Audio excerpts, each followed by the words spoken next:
देखिए, लोकसभा चुनाव अपने दहलीज पे खड़ा है। 40 लोकसभा सीट वाला बिहार 2 चरण का चुनाव संपन्न हो चुका है। अब तीसरे चरण का चुनाव होना है और लगातार अलग अलग लोकसभा क्षेत्र में प्रत्याशी नामांकन करना शुरू कर चुके हैं और नामांकन के दिन अपना अपना शक्ति प्रदर्शन कर रहे हैं, चाहे एनडीए हो या फिर महागठबंधन।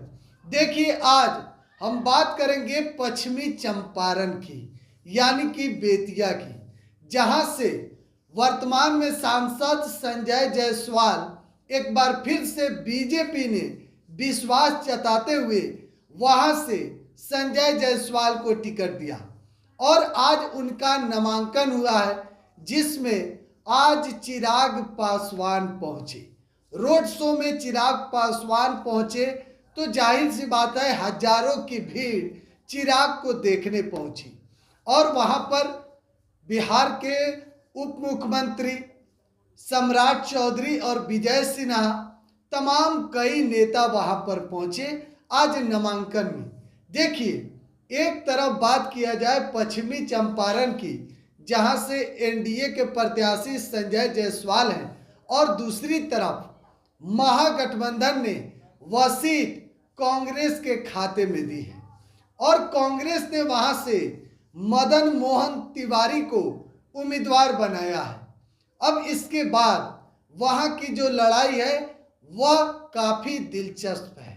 इस बार बीजेपी वर्सेस कांग्रेस की लड़ाई वहां पर यानी कि पश्चिमी चंपारण में है।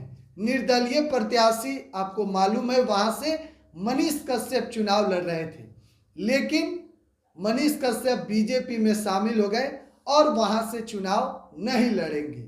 अब यानी कि बीजेपी के लिए प्रचार प्रसार करेंगे। तो देखिए, पश्चिमी चंपारण की जो सीट है उस पर संजय जायसवाल पिछले कई साल से वहां से सांसद हैं और आपको हम बताएं कि पश्चिमी चंपारण को लेकर कहीं न कहीं चर्चा तेज रहता है, क्योंकि संजय जायसवाल का वह सीट है और बीजेपी के बिहार के अध्यक्ष रह चुके हैं, तो चर्चा तो होगा ही। लेकिन इस बार वह सीट खास बन गया था मनीष कश्यप के चुनाव लड़ने को लेकर, लेकिन नामांकन अब नहीं करेंगे, बीजेपी में शामिल हो गए हैं। लेकिन आज जब चिराग पासवान पश्चिमी चंपारण पहुंचे संजय जायसवाल के नामांकन में, कई बड़े बड़े नेता वहां पर आज पहुंचे हुए थे।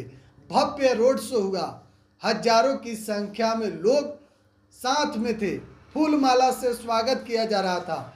लेकिन नामांकन करने के बाद विक्ट्री साइन देकर साफ तौर पर 40 के 40 लोकसभा सीट जीतने की दावा एनडीए कर रही है, महागठबंधन भी कर रही है कि 40 के 40 लोकसभा सीट जीतेंगे। 2 चरण का चुनाव हुआ है, उसमें मजबूती से हम आगे हैं। लेकिन 4 जून को जब किस्मत का पेटी खुलेगा तो देखा जाएगा कि इस बार 2024 के चुनाव में किसका पलड़ा भारी रहता है। लगातार एक अपडेट दे रहा बिहार एक सोच पर बने रहे।